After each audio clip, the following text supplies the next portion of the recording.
신라면의 맛은, 신라면의 매운맛은 그대로 존재하는데 불닭볶음면들이 막 나오니까 신라면이 순한 맛 됐지. 아, 이거 지금 신라면 갖고 되겠냐? 불닭볶음면만 나와서 핵불닭볶음면 뭐 이렇게 그러니까 중도라는 게 이게 굉장히 재밌는 게 정해져 있지 않은 값이다, 그 얘기를 하는 거예요. 자, 부처님의 생애와 관련해서 가장 중요한 게 부처님이 뭘로 깨달았느냐라고 하는 거거든요. 부처님이 왕궁에서 왕자로 살다가 이거는 즐거움이래. 물질적 즐거움. 왕자면 물질적으로 즐겁지 않을까? 뭐 그럴 것 같아. 뭐 그렇게 안 살아봐서 정확하게 모르겠는데 남들보다 뭐 좋은 조건 속에 사니까 즐거울 것 같아.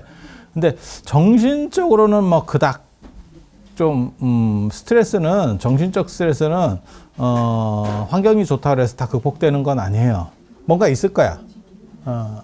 우리 스트레스랑은 약간 다르겠지.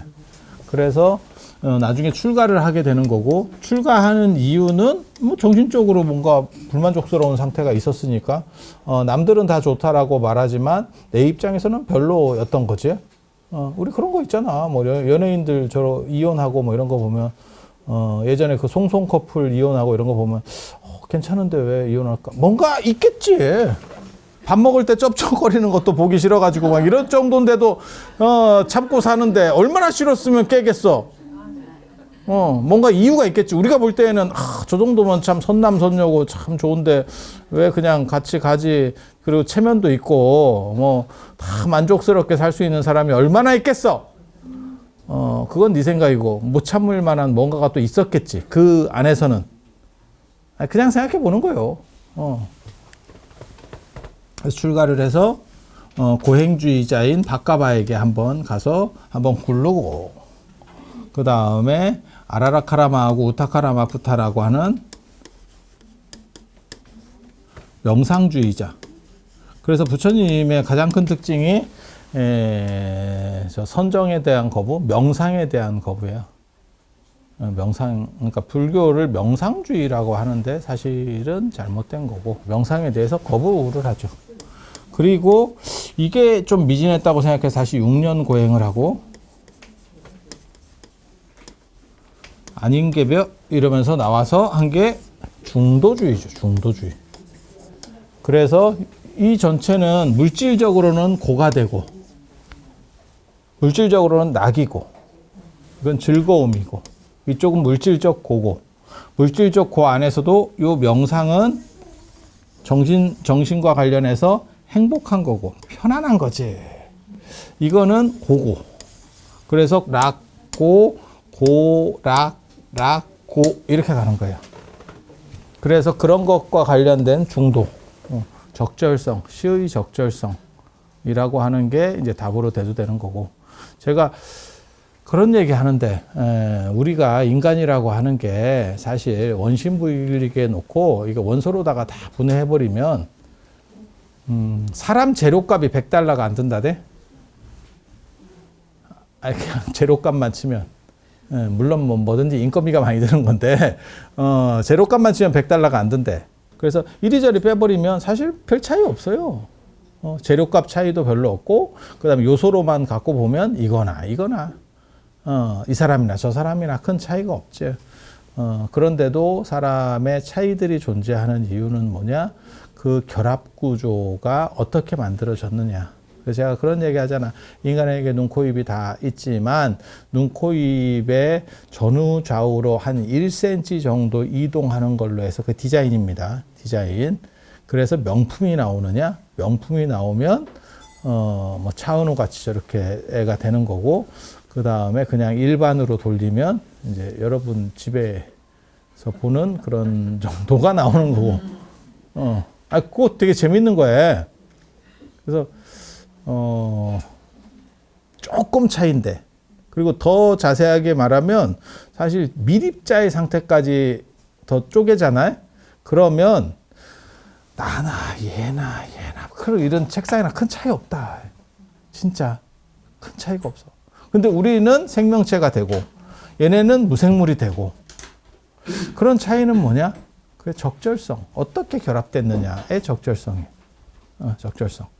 명품이라고 하는 것도 마찬가지지. 사실 제품상에 그렇게 큰 차이가 있느냐? 사실 그건 아닌데 그 어떻게 보면 거기에 주어지는 브랜드 가치라고 제품 질보다도 브랜드 가치가 어떻게 보면 더 크지 않을까? 응?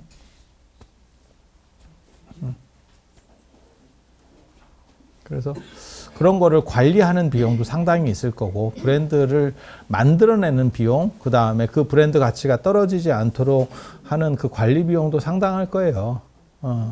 그래서 전에 제가 그런 말씀 해드렸잖아. 갤럭시가 망하는 쪽으로 자꾸 가고 있는데 결국 망하게 되는 이유, 애들은 갤럭시를 싫어한대잖아. 지금 10대 애들은. 그렇게 되는 이유가 갤럭시는 싼 거 비싼 거를 같이 팔기 때문에 싸다는 이미지가 있고 애플은 다 비싼 것만 팔기 때문에 아이폰을 갖고 있으면 다 비싸다라는 생각을 가진대. 제가 보기에는 굉장히 놀랍지. 왜냐면 2G폰 스마트폰 나오기 전에는 핸드폰이 진짜 쌌었거든요. 얼마 안 했는데 지금은 애플이나 이런 거 보면 막 한 150, 200까지 올라가니까 노트북보다 비싸다니까? 핸드폰이 노트북보다 비싼 시절이 됐는데, 야, 저거를 아직도 안 깎아주고 계속 간다는 게 놀랍지. 그것도 혼자서 팔아먹는 것도 아니고, 독과점도 아니고, 막말로 얘기해서 전 세계에서 핸드폰 만드는 기업이 수십 군데는 되거든요. 아니, 몰라. 저도 정확하게 모르겠는데, 그냥 중국 기업, 인도 기업, 뭐 이런 거 몇 가지만 생각해도, 유럽이나 일본 이런 거 몇 가지만 생각해도 몇십 개는 금방 되는데, 그렇게 생각해 보면 걔네들이 경쟁하고 경쟁하면 우리가 자본주의 사회에서는 가격이 떨어진다라고 배웠는데 애플은 끝까지 버티면서 안 떨어뜨리고 높이는 작전을 쓴 거지. 그래서 아이폰이 처음 나왔을 때 100만 원이었는데 지금 200만 원이 됐는데 사람들이 그걸 사는 거야. 그게 브랜드 이미지하고 그 다음에 브랜드의 그 가치를 유지시켜가고 발전시켜가는 거의 엄청난 비용들이 드는 거지. 그 마케팅을 뭔가 하는 거지. 그리고 그게 우리나라 애들한테까지 다 먹혔기 때문에 아이폰 선호가 나타나는 거고 그러면 걔네들이 조금만 더 커오면 갤럭시는 이제 우리나라에서도 안 쓰는 거지. 예전에 중국의 갤럭시가 1등을 했었는데 점유율 1등을 했었는데 지금은 중국에서 철수했거든요. 아예 없어. 아예 없어. 왜냐면, 그 조금 파는 걸 갖고는 유지비가 안 되는 거지. 그 돌리는 비용이 안 되는 거지. 그러니까 철수해버려. 그렇게 생각하면 그게 진짜 그런 일이 금방 이루어질까? 생각보다 금방 이루어지는 거예요. 1등 하다가 0으로 떨어진 거라니까. 1등 하다가 0으로 떨어진 거라니까. 중국에서. 저 스마트폰 나온 지가 얼마나 됐다고. 막말로 얘기해서. 그리고 중국이 스마트폰을 본격적으로 만든 지 몇 년 안 됐어요. 그 사이에 바뀐 거예요. 그래서 그런 그런 관리적인 것들 사실은 그게 중도예요. 어떻게 갈 것이냐. 그래서 어떤 거는 비싸게 올렸다가 그게 우리나라에서 그래서 명품들이 그거 한대잖아. 명품이 값을 계속 올려가는 작전을 썼는데 그게 한국 사회에서 먹혔대잖아. 그래서 지금 네가 사는 게 가장 싼 가격이다. 그런 얘기 들어봤어요? 명품 없구나. 여러분이 명품이에요. 여러분이 명품이에요. 명품이기 때문에 명품이 필요가 없는 거야. 전혀 공감대가 잘 형성이 안 되는 거야. 그렇게 믿어. 그렇게 가는 마케팅도 있고, 그런 비슷한 행동을 해서, 뒤지게 욕먹고, 박살난 것도 있죠. 그 치킨값 뭐 이런 거. 섣불리 올리다가, 절단 났죠. 절단 났죠. 치킨값하고 배달비 이런 쪽에서 지금 굉장한 역풍들이 움직이고 있거든요. 배달비는 재밌긴 재밌지. 왜냐면, 예전엔 배달비 없었는데. 그냥 중국집 시키면 그랬고, 치킨도 그냥 시키면 배달해 준 거 아니었어요? 근데 어느 순간부터 배달비가 있어서 배보다 배꼽이 더 크고, 어떤 때는 얼마 이상 주문해야 되고, 그만큼을 못 먹을 때도 있고, 좀 재밌어. 그래서, 세상이 바뀐 거지. 그래서 자꾸 그 비용이 너무 과도해지니까 예전이 그리워진 거지. 내가 보기에는 중국집만 좋은 거 아닌가? 중국집하고 치킨집 이런 배달 원래 하던 그 직종만 좋은 거 아닌가 싶어. 그때는 그 한 사람을 고용했어야 되잖아. 이제는 고용 안 해도 되잖아. 그러면 중국집 짜장면 값이 안 올렸느냐? 아, 그건 아니고. 그러면 양쪽으로 남긴다는 얘긴데, 철가방은 해임했고, 값은 올렸고, 값을 왜 올리느냐? 아, 밀가루 값이 올라서. 아니, 뭐 틀린 말은 아니지. 그럼 철가방 해임한 건 왜 반영을 안 하지? 그게 상당히 클 것 같은데, 그냥 생각해봐도. 쉽지 않은데. 그래서 그렇게 된 거지. 그래서 이 중도라는 게 답이 없어요. 그 적절성이라고 하는 거야. 그리고 그거는 상황에 따라서 끊임없이 바뀌어. 그래서 제가 어렸을 때 그 장자 읽을 때, 고등학교 장자 읽을 때 그 삼목편, 지금도 기억이 나거든요. 삼목편에 보면 참 그 아이러니야. 목수가 대목장, 아주 대단한 목수가 자기 제자랑 길을 가고 있었는데 큰 나무가 있대. 엄청나게 큰 나무가. 민가 근처에. 그런데 그 대목장이 보지도 않고 그냥 가더래. 살펴보지도 않고. 보통은 이제 자기 좋은 게 있으면 막 이렇게 좀 세심히 보는 거잖아요. 자기 그에 맞는 게 있으면 그냥 가더래. 그러니까 저렇게 대단한 나무가 있는데, 거목이 있는데 왜 그렇게 눈길도 안 주고 가십니까? 이렇게 물어보니까 저 나무는 그지 같은 나무다. 그래서 배를 만들면 가라앉고, 집을 만들면 벌레가 많고, 집이나 이런 장 같은 걸 만들면 벌레가 많고, 그 다음에 찐이 많아서 소나무 같은 게 사실은 안 좋은 나무거든요. 우리가 주변에 많으니까 그냥 집 같은 거 짓는데, 저도 제일 짜증 날 때가 뭐냐면 소나무로 이렇게, 아니, 보통은 없지. 여러분들은 그런 일을 만날 일이 없는데 절에는 그렇게 많이 있어요. 한옥이잖아. 그러면 지어놓은 지 10년이 됐는데도 이놈이 송진을 내뿜어가지고 딴짓 하다가 내가 발에 그 송진 밟잖아. 그거 빨리지도 않아. 그냥 끝이야. 이거 뭔 뜻인지 아시겠죠? 송진 딱 내가 밟으면 찐득 하잖아? 에이. 그것도 좀 오래 신은 양말이면 괜찮은데, 꼭 이럴 때 또 새 거 얼마 안 됐는데, 그러면 좀 아깝지? 뭔 뜻인지 아시겠죠? 그런 일들이 있어. 그래서 소나무가 화재에도 굉장히 취약하고, 중간에 송진이 있으니까 이게 불을 이렇게 잡을 수가 없는 거예요. 연료가 있는데, 뭐, 거기에 기름이 들어가 있는데, 마블링이 좋지. 소나무가. 그냥 생각해보면. 그래서 그런 부분들이 있고, 그 다음에 저게 또, 불을 떼면, 장작이나 이런 걸로 떼면 연기가 너무 난대. 그래서 이게 아무런 쓸모가 없기 때문에, 민가가 가까이 있어도, 저 나무를 누가 베려는 사람이 없고, 그래서 이렇게 커졌대. 그래서 쓸모 없어서 오래 살았다라고 하는 얘기가 있어요.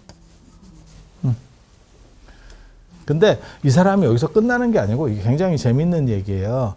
이 사람들이 어디를 가고 있었냐면 친구한테, 그 대목장의 친구한테 가고 있었어. 그래서 친구 집에 가니까 친구가 잘했다고 한 대를 해주더래. 그래서 거위를 잡아서 요리를 해라, 이렇게 얘기를 해요. 거위 압니까? 오리랑은 달라.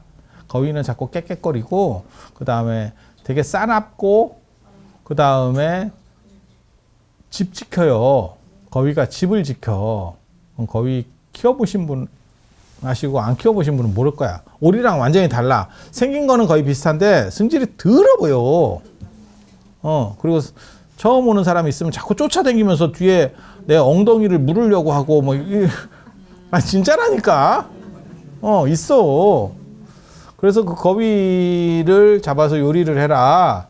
이러니까 그 하인이 뭐라 그러냐면, 거위가 2마리 있는데 한 마리는 잘 울고 한 마리는 벙어리야. 과묵해. 그래서 한 마리는 안 우는데 어떤 거위를 잡을까요? 이렇게 물어본 거야. 그랬더니 안 우는 놈은 쓸모가 없잖아? 걔를 잡아서 요리를 해. 우는 놈은 집이라도 지키게. 그래서 그 거위를 잡았대. 그 얘기는 뭐냐? 거기서는 쓸모가 없어서 죽어요. 첫 번째 이야기에서는 똑같은 얘기가 흘러가고 있는 거야. 앞부분에서는 쓸모가 없어서 오래 살았다고 얘기를 하는 거고, 뒷부분에서는 쓸모가 없어서 죽는다는 얘기를 하는 거예요. 한 번은 쓸모가 없어서 오래 살고, 한 번은 쓸모가 있어서 오래 살아. 그러니까 제자가 뭐라고 물어보냐면, 참 세상이 묘합니다. 선생님께서는 어떠한 위치에 서겠습니까? 이렇게 물어봐. 그랬더니 나는 쓸모없음과 쓸모있음의 적절점을 찾아가겠다 라고 얘기를 해요. 그 얘기는 뭐냐면 쓸모있는 게 필요할 때는 쓸모있는 쪽으로 가서 기능을 발휘하고, 쓸모없는 게 유리하다고 생각할 때는 쓸모없음으로 가서 하고, 이렇게. 그런 게 일종의 중도 되겠습니다. 중도. 그래서 부처님께서 이 중도로 깨달음을 얻었다라고 할 때 비유가 뭐가 나오냐면 그 소나의 비유라고 하는 거거든요. 검은고의 비유라고 나오는데 여기서는 요때 딱 등장하는 건 아니야. 다큐나 이런 데 보면 뭐 이 6년 고행 끝날 때 뭐 등장하는 것처럼 나오기도 하는데 그렇지는 않아. 소나라고 하는 사람이 중도라는 의미를 잘 모르니까 부처님 제자예요. 그러니까 소나에게 뭐라고 얘기하냐면 네가 어렸을 때 너 집에 있을 때 출가하기 전에 검은고 켜봤냐? 이제 인도는 귀족들이 대부분 많이 출가해요. 귀족들일수록 귀족이 왜 출가하게 되냐면 부처님도 왕자 출신 출가하지만 왜 출가하냐면 너무 가진 사람들이 어느 정도 이상 된 사람들이 올라갈 데가 없어. 그러니까 먹고 살기 힘든 사람은 그게 급하기 때문에 다른 생각하기가 쉽지가 않습니다, 사실. 그리고 먹고 살기 편한 사람들이 사회적 가치는 뭔가, 그 다음에 철학적 가치는 뭔가, 죽은 뒤에는 어떻게 될까? 게다가 인도 같은 경우는 술이 안 되고, 전에도 제가 그런 말씀 드렸어요. 기후가 더워서 술을 먹으면 좋아지는 게 아니고 기분이 좋아지는 게 아니라 더 힘들어져요. 이게 찜질방에 술 먹는 거 비슷해가지고. 그리고 사냥이라든지 이런 오락이 잘 안 돼. 너무 더우면 오락이 안 돼. 무슨 오락이든지 재미가 없어. 파인 퍼져 있거든. 열대야 때 생각을 해봐. 고스톱 치락하면 칠 수 있을 것 같아. 열대야에 이게 안 됩니다. 생각같이 안 됩니다. 그래서 오락이 적은 상황에서, 유희할 게 적은 상황에서 어느 정도 나이를 먹으면 한 30대 중반만 돼도 사람이 숙연해져요. 지금 사람하고 달라요. 왜냐하면 그때 한 40대에서 50 전에 죽거든요. 가는 거 아니야? 그리고 많이 가질수록 갈 때 부담이 더 커요. 많이 가진 사람들이. 왜? 놔야 될 게 많으니까. 여러분들은 편하게 가실 수 있어요. 그래서 제가 그런 얘기 하는데, 카드빚 같은 거 좀 남겨놓고 있으면, 갈 때 굉장히 편하다. 안 갖고 튄다. 그래서 귀신으로도 안 나오는 방법이 카드빚을 남겨놓고 죽으면 귀신으로 못 나와. 귀신으로 나오면, 청구 당할까봐. 어딘가로 튀어야지. 어딘가로 튀어야지. 그래서 그런 귀족들이 출가하는 문화가 인도하고 히랍 쪽에 많이 있어요. 중국은 유희 문화가 있기 때문에 귀족들이 먹고 마시고 씻고 뜯고 맛보고 즐기고 이러면서 무너지게 되는 거고, 이제 기온이 따뜻한 쪽은, 더운 쪽은 그게 잘 안 돼. 그래서 철학적, 사색적 이런 쪽으로 발전을 하고, 내가 가지고 있는 것을 사후세계로 어떻게 좀 옮겨볼까? 다음 생으로 옮겨볼까에 대한 생각들도 존재하고 하는 거고. 그래서 귀족주의라는 게 있고, 그래서 귀족이 주체가 되면 이제 소나 같이 그렇게 나오는 거예요. 너 악기 해봤지? 집에 있을 때. 그러면 예. 그게 이제 좀 잘 살았다는 얘기거든. 밥술 좀 떴네 이런 뜻이에요. 그때 줄이 너무 팽팽하면 소리가 잘 나든 안 나는 거지. 그럼 줄이 너무 느슨하면 소리가 잘 나든? 그게 어떤 거는 그 음이라고 하는 게 음가라고 하는 것들이 사실은 그 적절성을 가지고 있는 거죠. 그래서 그 적절성을 가졌을 때 조화롭게 나오듯이 그런 그 음이라는 게 다 정해져 있느냐? 악기마다 다른 거고 그 다음에 시대마다 달라. 예. 그래서 그런 거 생각 안 해보셨어요? 7080 노래들이 가사가 좋아요. 가사가 약간 시 같은 가사들이 생각보다 많고 지금 노래들은 사실은 가사가 그런가? 그리고 지금은 비주얼이 굉장히 중요한 시절이라서 노래를 잘하냐보다 시절이 바뀐 거지. 지금은 눈으로 보는 비중이 훨씬 더 큰 거고 그러니까 아이돌이나 이런 거 보면 어떻게 보면 노래 연습도 중요하지만 이렇게 춤추고 그런 거 맞추는 데 시간을 더 많이 투자하는 것 같죠. 그리고 노래나 이런 거는 진짜 아마 춤추면서 노래하는 팀은 거의 몇 팀 안 될 거예요. 다 그냥 녹음된 걸 틀어주지. 왜냐면 그렇게 격렬하게 춤추면서 노래한다는 게 쉽지가 않아요. 그거 무진장 어려운 일이야. 그냥 서서 노래 부르는 거하고 틀려. 근데 7080 예전에 여러분들 세대만 하더라도 그때는 서서 노래 부르는 거나 앉아서 이렇게 통기타 치면서 노래 부르고 이런 사람들도 있었잖아. 그치? 네. 시절이 바뀐 거지. 시절이 바뀐 거지. 그러면 그때보다 지금이 더 떨어지느냐? 그거는 아니에요. 어떤 흐름이 있는 거지. 그때는 그 시절에 맞는 흐름이 있었던 거고 지금은 지금 시절에 맞는 흐름이 있는 그게 중도. 그래서 제가 그런 말씀 드리잖아. 미인이나 미남의 기준도 다 다르고 배용준이 먹혔던 것도 단 한순간이었다. 진짜. 그때는 부드러운 남자가 먹혔어. 지금은 오히려 나쁜 남자가 먹혀요. 진짜라니까. 그리고 나쁘고 재밌고 개성 있고 이런 쪽이 더 먹히는 거고 배용준 진짜 그때 잠깐 있는 때 뜬 거야. 그게 운이지. 배용준은 그냥 수더분한 상황에서 약간 부드러운 이미지, 다정다감할 것 같은 이미지 그런 시절도 있는 거고 또 시절이 바뀌어서 저도 안티가 옛날보다는 좀 많이 줄었어요. 그래 내가 안티가 많았는데 많이 줄었어. 이유는 뭔지 아세요? 내가 바뀐 게 아니고 딴 놈들이 독해졌기 때문에. 전체가 지금 독해졌잖아, 세상이. 그런 생각 안 들어? 미국 정치판도 독하고 한국 정치판도 독하거든. 상대를 막 죽이려는 식으로다가 그게 사실이냐 아니냐를 떠나서 막 하고 있는 우리 정도면 순한 맛이지. 신라면의 맛은 신라면의 매운맛은 그대로 존재하는데 불닭볶음면들이 막 나오니까 신라면이 순한 맛 됐지. 이거 지금 신라면 갖고 되겠냐? 뭔 얘기인지 알겠지? 불닭볶음면만 나와서 핵불닭볶음면 뭐 이렇게 나와. 그러니까 중도라는 게 이게 굉장히 재밌는 게 정해져 있지 않은 값이다. 그 얘기를 하는 거예요. 그래서 제가 그런 얘기 하잖아. 양귀비 때는 엄청 연기비가 떡대가 있는 아주 이게 글래머 정도가 아니고 거의 공 같았을 거예요. 그게 먹혔던 시절이라니까. 그러니까 그런 시절에 먹혔던 분도 있고 우리도 마찬가지예요. 여러분도 어렸을 때만 해도 얼굴 크고 엉덩이 큰 여성이 선호됐었어요. 그래서 그걸 맏며느리감이다. 그치? 그리고 그런 사람들의 이미지가 선호될 때 얼굴이 작은 거를 세대가리 같다 그랬었어요.